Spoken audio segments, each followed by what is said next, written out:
Social accounting is the process of communicating the social and environmental effects of organizations' economic actions to particular interest groups within society and to society at large. Social accounting is commonly used in the context of business or corporate social responsibility, although any organization, including NGOs, charities, and government agencies may engage in social accounting. Social accounting can also be used in conjunction with community-based monitoring. Social accounting emphasizes the notion of corporate accountability. D. Crowther defines social accounting in this sense as an approach to reporting a firm's activities which stresses the need for the identification of socially relevant behavior, the determination of those to whom the company is accountable for its social performance, and the development of appropriate measures and reporting techniques. Quote, "It is an important step in helping companies independently develop CSR programs which are shown to be much more effective than government-mandated CSR." Social accounting is often used as an umbrella term to describe a broad field of research and practice. The use of more narrow terms to express a specific interest is thus not uncommon. Environmental accounting may, specifically refer to the research or practice of accounting for an organization's impact on the natural environment. Sustainability accounting is often used to express the measuring and the quantitative analysis of social and economic sustainability. National accounting is a narrow usage in concentrating on the nation as the aggregable unit of analysis and economics as a method of analysis. Purpose. Social accounting challenges conventional accounting, in particular financial accounting, for giving a narrow image of the interaction between society and organizations, and thus artificially constraining the subject of accounting. Social accounting, a largely normative concept, seeks to broaden the scope of accounting in the sense that it should concern itself with more than only economic events, not be exclusively expressed in financial terms, be accountable to a broader group of stakeholders, broaden its purpose beyond reporting financial success. It points to the fact that companies influence their external environment through their actions and should therefore account for these effects as part of the standard accounting practices.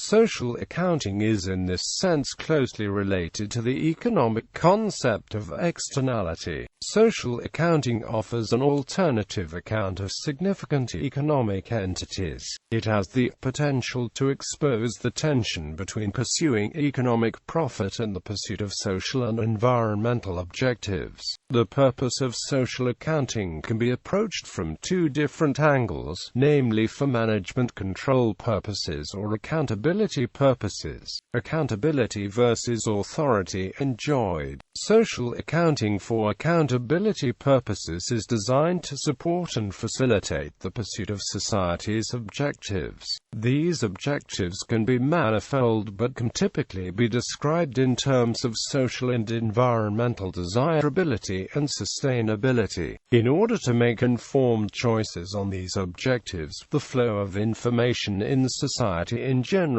and in accounting in particular, needs to cater for democratic decision-making. In democratic systems, Gray argues, there must then be flows of information in which those controlling the resources provide accounts to society of the use of those resources. A system of corporate accountability. Society is seen to profit from implementing a social and environmental approach to accounting in a number of ways, e.g., honoring stakeholders' rights of information, balancing corporate power with corporate responsibility, increasing transparency of corporate activity, identifying social and environmental costs of economic success, Management control. Social accounting for the purpose of management control is designed to support and facilitate the achievement of an organization's own objectives. Because social accounting is concerned with substantial self-reporting on a systemic level, individual reports are often referred to as social audits. The first complete internal model for social accounting, an audit, 1981, was designed for social enterprises to help plan and measure the social, environmental and financial progress towards achieving the planned objectives.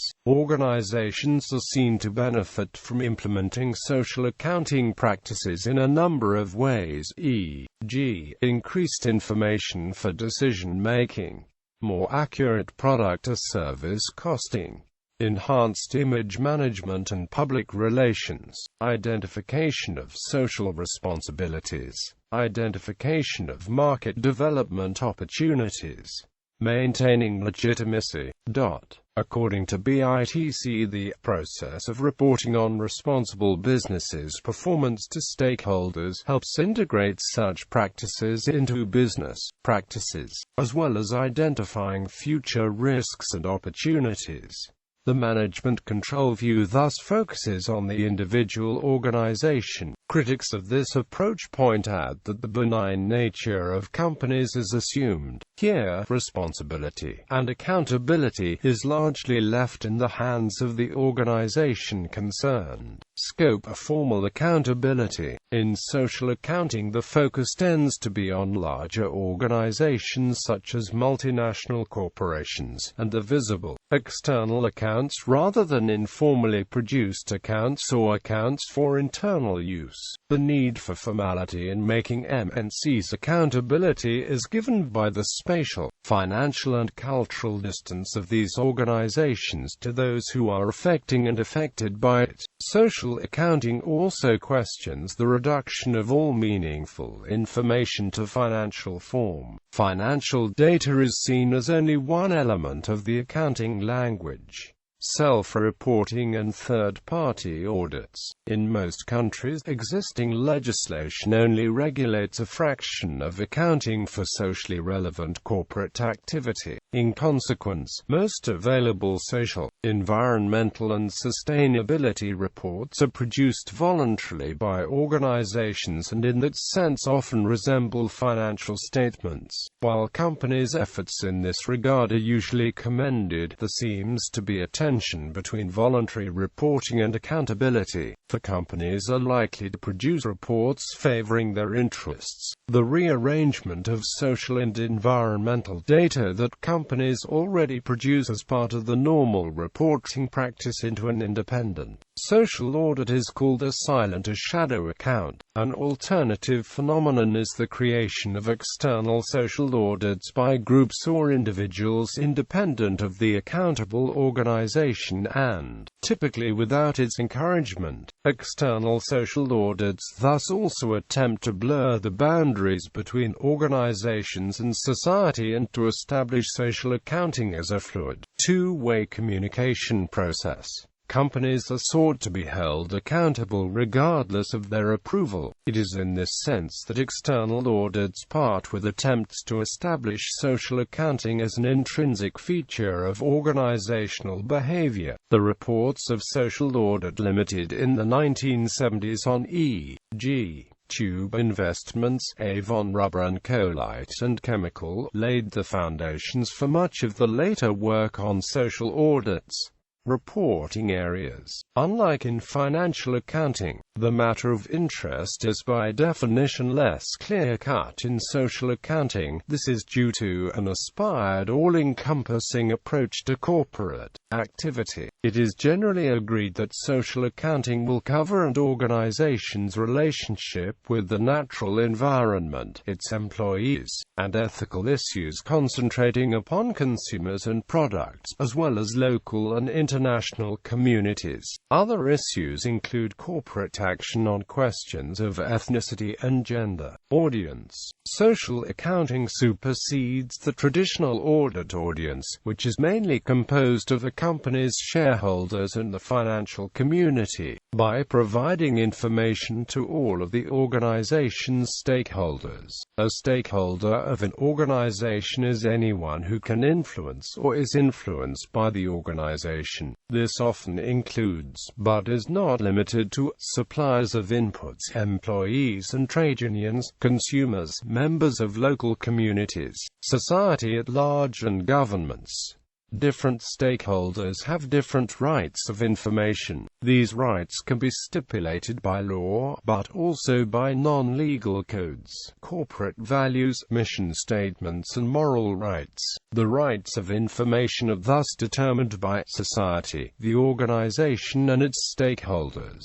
Environmental accounting. Environmental accounting, which is a subset of social accounting, focuses on the cost structure and environmental performance of a company. It principally describes the preparation, presentation, and communication of information related to an organization's interaction with the natural environment. Although environmental accounting is most commonly undertaken as voluntary self-reporting by companies, third-party reports by government agencies, NGOs and other bodies posit a pressure for environmental accountability. Accounting for impacts on the environment may occur within a company's financial statements, relating to liabilities, commitments and contingencies for the remediation of contaminated lands or other financial concerns arising from pollution. Such reporting essentially expresses financial issues arising from environmental legislation. More typically, environmental accounting describes the reporting of quantitative and detailed environmental data within the non-financial sections of the annual report or in separate environmental reports. Such reports may account for pollution, emissions, resources used, or wildlife habitat damaged or re-established. In the report,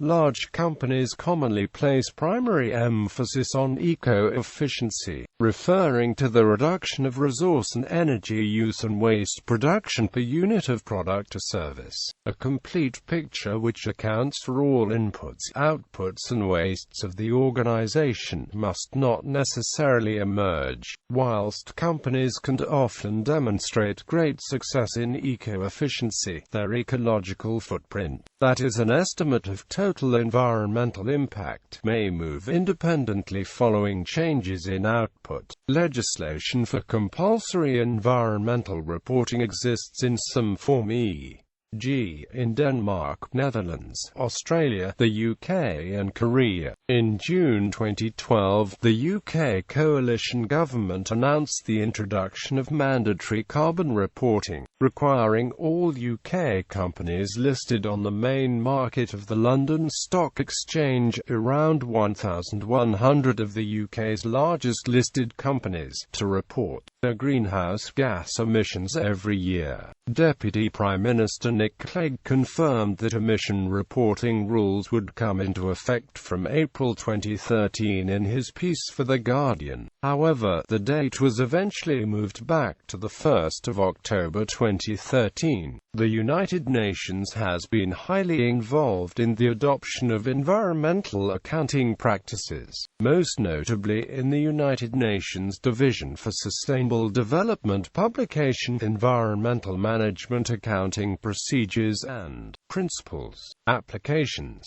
Social accounting is a widespread practice in a number of large organizations in the United Kingdom. Royal Dutch Shell, BP, British Telecom, the Cooperative Bank, the Body Shop, and United Utilities all publish independently audited social and sustainability accounts. In many instances, the reports are produced in compliance with the sustainability reporting guidelines set by the Global Reporting Initiative and indexes including Ethical, Corporate Social Responsibility, Ethics and Sustainability. Tradecraft plc, the Fair Trade Organization, claims to be the first publisher public limited company to publish audited social accounts in the UK. Starting in 1993, the website of the Centre for Social and Environmental Accounting Research contains a collection of exemplary reporting practices and social audits, areas companies and other organisations may publish annual corporate responsibility reports, in print or online. The reporting format can also include summary or overview documents for certain stakeholders.